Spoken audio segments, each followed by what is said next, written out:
sorciers, petits sorciers et amis moldus. Nous voilà pour vous présenter un grand personnage de la saga Harry Potter, puisqu'il s'agit de Alastor. Alors pourquoi nous sommes juste ici devant l'entrée? Venez voir avec moi. Voilà, ici c'est un endroit très mystérieux, peut-être magique, peut-être que finalement Alastor est tombé d'ici et repose ici, on ne sait pas. La légende veut que Alastor peut être n'importe où, en chacun de nous, en chacun de vous. Peut-être qu'il veille sur nous. Et la preuve, regardez, ici, il y a sa baguette et son bâton. Chut. Venez me retrouver dans la vidéo où nous allons pouvoir parler de lui. À très bientôt.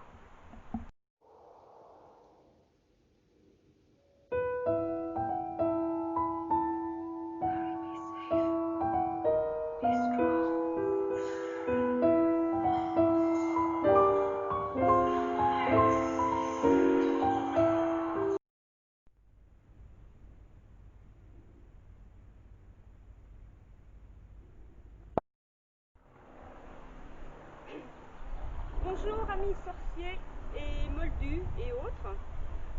Comme vous le voyez, aujourd'hui nous allons vous parler d'un personnage pittoresque et charismatique de la saga Harry Potter.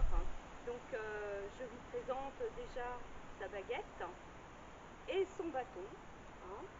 Une belle acquisition que nous avons faite en famille au comptoir des sorciers chez nos amis Gwen et Hugo. Voilà, donc vous avez sûrement deviné, il s'agit du grand Alastor Maugret Folleuil. Un personnage exceptionnel que j'admire énormément. Donc pourquoi? Parce qu'il est très haut en couleur, comme je l'ai dit tout à l'heure, il est pittoresque, original. C'est aussi un très grand sorcier et sûrement le plus grand aurore de son temps et de tous les temps. Puisqu'il était quand même craint et respecté de Voldemort, ce qui est peu dire. Donc parlons un peu de Maugret, de sa biographie. Il est né en 1961, on ne sait pas tout à fait quand, et il est issu de deux parents aurores. Après, on ne connaît rien d'autre de sa famille. Donc il participe à la première guerre des sorciers et il a procédé à l'arrestation de Evan Rosier, White ainsi que Karkaroff. Souvenez-vous, Evan Rosier lui a presque enlevé une partie de son nez lors d'un duel. Ensuite, pendant la Deuxième Guerre, il sera présent dans la bataille du département des mystères. En tant qu'aurore, la légende dit que Maugret Folleuil a mis la moitié de la prison d'Azkaban, ou a arrêté la moitié de la prison d'Azkaban.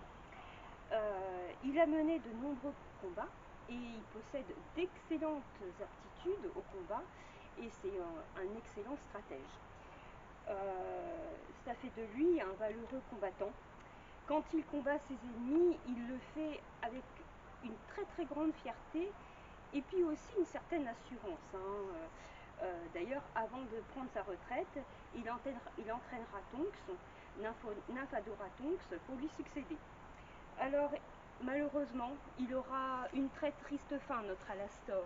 Il mourra de la main de Voldemort, peu de temps après le départ de Private Drive, lorsqu'il est chargé d'escorter Harry.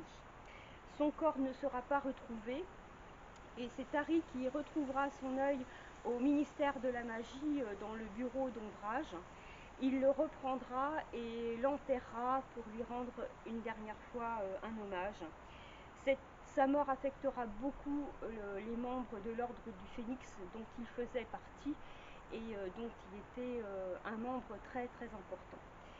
C'est un grand ami de Dumbledore. D'ailleurs, celui-ci lui proposera le poste de professeur contre contre les forces du mal, pardon, dans Harry Potter et la coupe de feu. On se souviendra de lui surtout dans ce passage-là, surtout de Barty Croupton, qu'il faut saluer, l'a représenté à merveille avec du polynectar, hein, vous vous souvenez.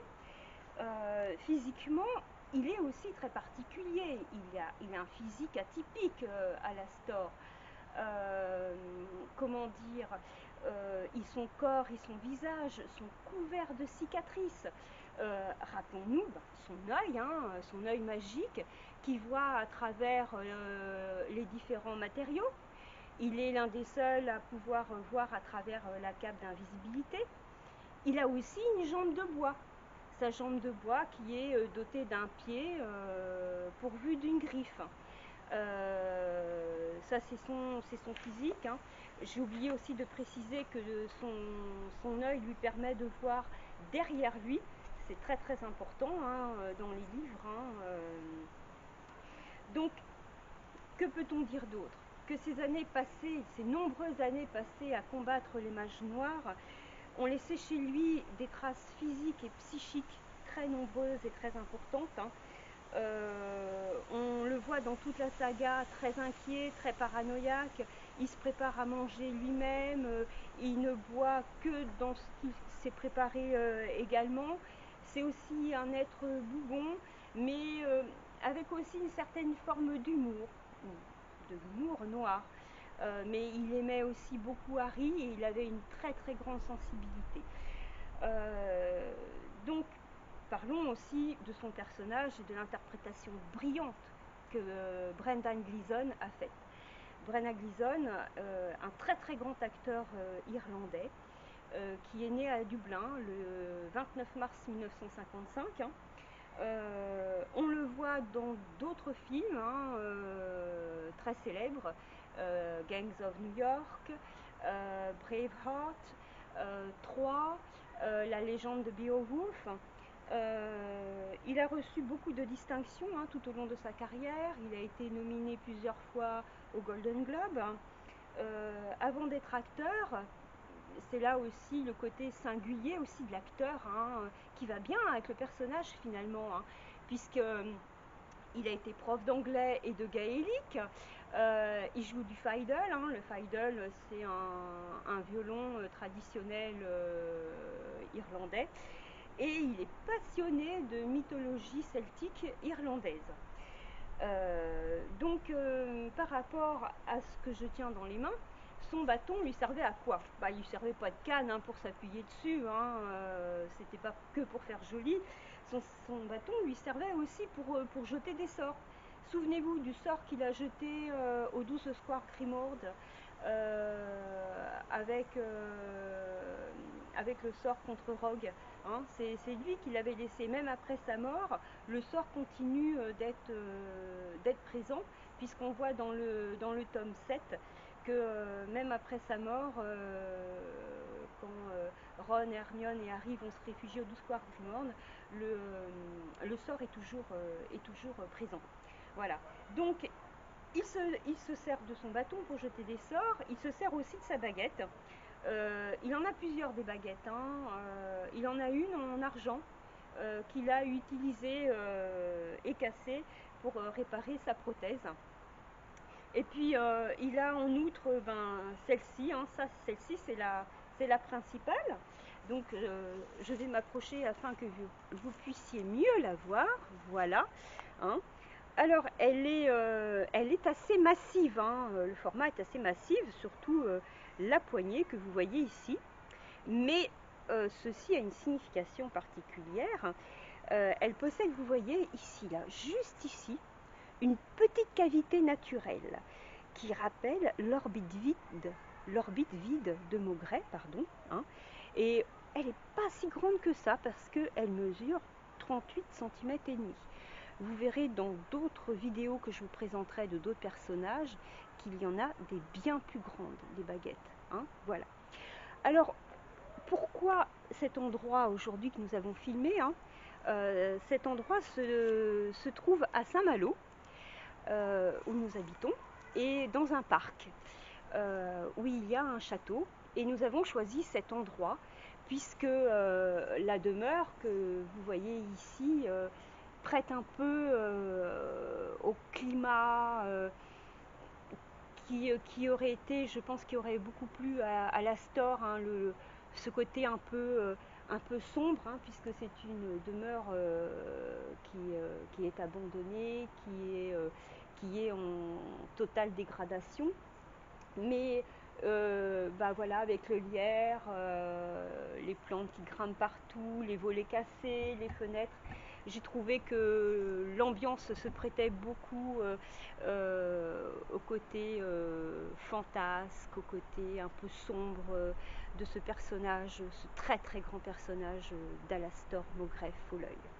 Donc si vous voulez en savoir plus, eh bien, il faut lire le livre puisque nous n'avons pas d'autres informations sur Alastor. Mais aimez ce personnage, même s'il vous paraît bougon, sombre. Ne l'aimez pas qu'à travers Barty Croupton, même si Barty Croupton, on a l'a représenté à merveille.